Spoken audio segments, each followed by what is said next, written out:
Good morning everyone. कसे आहात तुम्ही सर्व? सो फायनली आज आम्ही पोचलो आहे नेव्हल एव्हिएशन म्युझियम, जे गोव्यामध्ये पणजीपासून 27 किलोमीटरच्या अंतरावर आहे.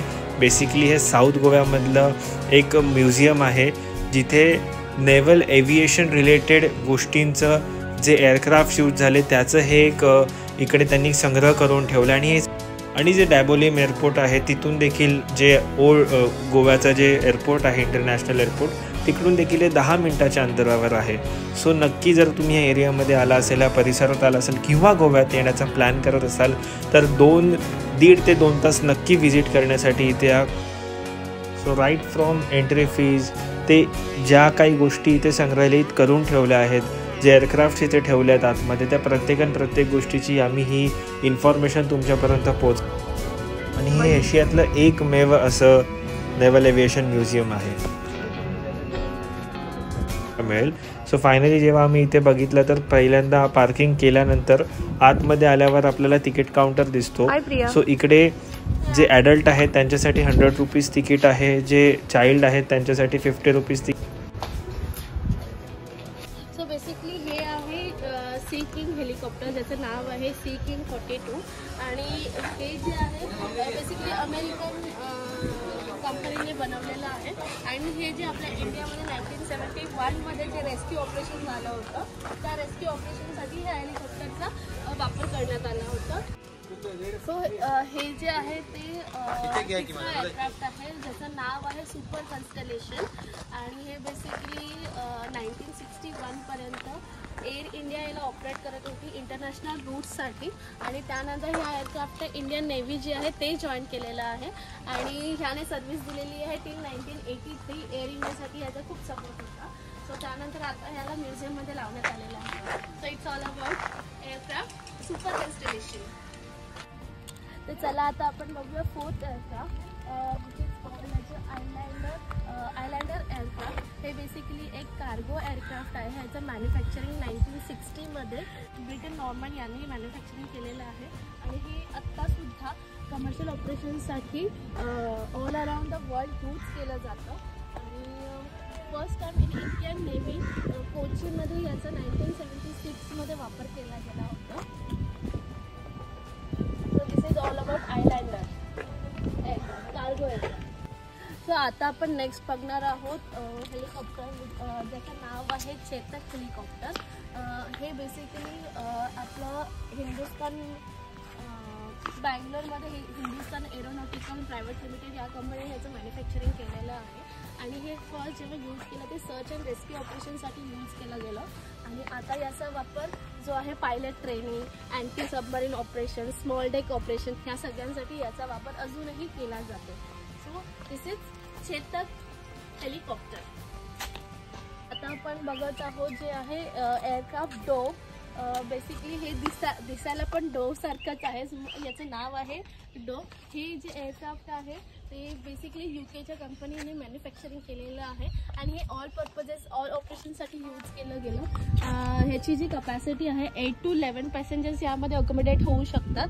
आणि आता हे फर्स्ट टाइम जेव्हा फ्लो केलं गेलं ते सप्टेंबर 1945मध्ये हे पहिल्यांदा एअरक्राफ्ट यूज करण्यात आलं. आणि इंडियन नेव्हीने 1965मध्ये इंडियन एअरफोर्सकडून हे जे हेलिकॉप्टर आहे, हे जे एअरक्राफ्ट आहे ते बोरो केलेलं होतं. So it's all about Dove aircraft. Sealand aircraft, it is a amphibian aircraft. Basically हे जे आहे याचं मॅन्युफॅक्चरिंग हे UKमध्ये झालेलं आहे. आणि आपण इंडियन नेव्हीसाठी त्याची ऑर्डर प्लेस केली होती 1951मध्ये. 10 एअरक्राफ्टची ऑर्डर आपण प्लेस केली होती. आणि हे जे एअरक्राफ्ट आहे हे आपल्याला रिसीव्ह झाले 1953मध्ये.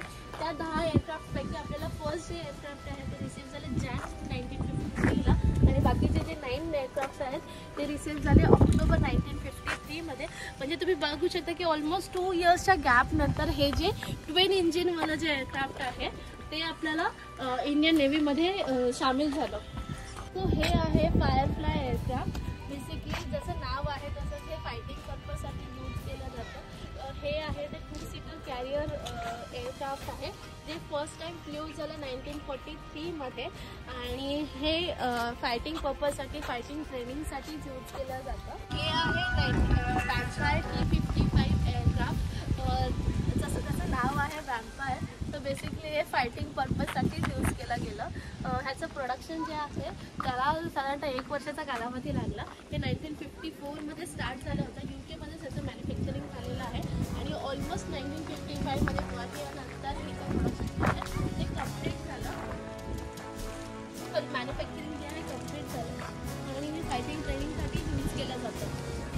दिस इज ऑल अबाउट वॅम्पायर.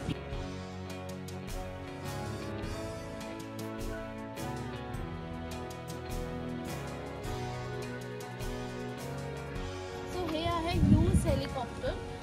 हे basically 2 seater light weight helicopter आहे आणि हे यूज केलं जातं बेसिकली फ्लाईंग ट्रेनिंगसाठी. आणि साधारणतः याला 1969 मध्ये हे ह्याचं जे प्रोडक्शन जे आहे ते कम्प्लीट झालं आणि Indian naval aviation services through हे 4 जे एअरक्राफ्ट आहेत हेलिकॉप्टर जे आहेत ते परचेस करण्यात आले होते UK कडून. Basically this is purposely used for the flying training. So हे आहे अलाइज एअरक्राफ्ट. हे बेसिकली 3 सीटर कॅरियर एअरक्राफ्ट आहे use for the anti submarine purposes आणि ह्याचं मॅन्युफॅक्चरिंग जे आहे ते फ्रान्समध्ये झालेलं आहे. आणि 1961 इंडियन नेव्ही थ्रू हे जे 4 एअरक्राफ्ट जे आहेत अलाइज एअरक्राफ्ट ते आपण परचेस केले होते आणि यूज केले गेले for anti submarine purposes.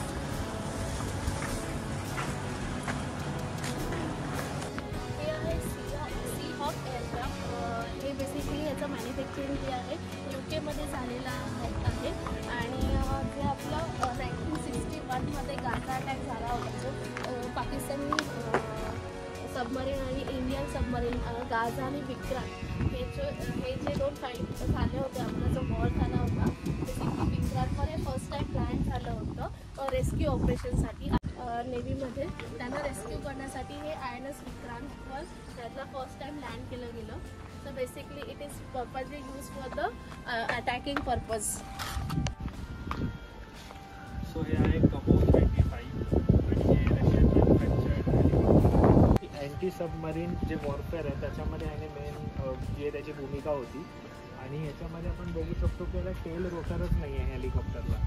So ह्याचे ह्याच्यामध्ये इंस्ट्रॉप टेल रोटर त्यामध्ये रोटर दिलेले आहे आणि जी एकदम वरची प्रायमरी रोटर आणि हे रोटर ते दोन्ही एक क्लॉकवाईज आणि दुसरं अँटी क्लॉकवाईज फिरतात. सो असे 2 कोॲक्सियल ह्याच्यामध्ये आहेत बेसिकली. आणि त्याच्यानंतर इथे बघू शकतो हायड्रोलिक जे आहे सेकंडरी याचा रोल आहे की रेस्क्यू ऑपरेशनमध्ये पण मेजरली यूज केलं गेलं.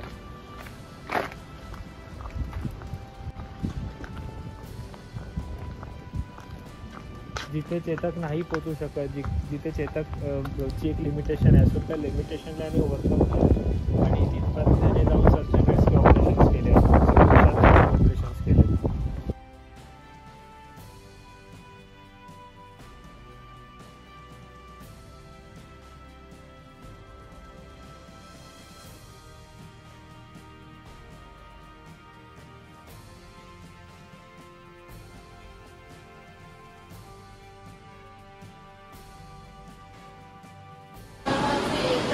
हेलिकॉप्टर्स आहेत त्याचे वेगवेगळे मॉडेल्स इथे लावलेले आहेत. तर आपण ते बघूया.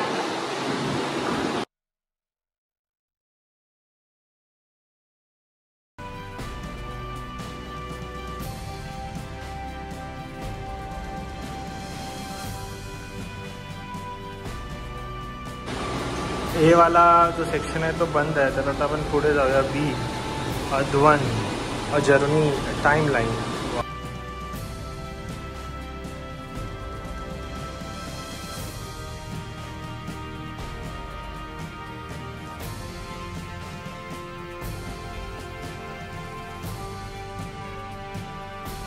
आणि हे आहे weapon bay area. So all are weapons जे फायटिंगसाठी यूज केले जातात. टॉर्पेडोज जे विक्रांतमध्ये शूट करण्यासाठी यूज केलेलं गेलं. सो मित्रांनो, तुम्हाला हा व्हिडिओ कसा वाटला आम्हाला कमेंटमध्ये नक्की कळवा. जर व्हिडिओ आवडला असेल तर त्या व्हिडिओला लाईक करा आणि मॅक्झिमम लोकांसोबत शेअर करा, सो दॅट गोवा जे आहे ते फक्त फोर्ट्स आणि बीचेससाठी टुरिस्ट अट्रॅक्शन न राहता अशा म्युझियमसाठी देखील बनेल. सो भेटूया पुढच्या ब्लॉगमध्ये. बाय.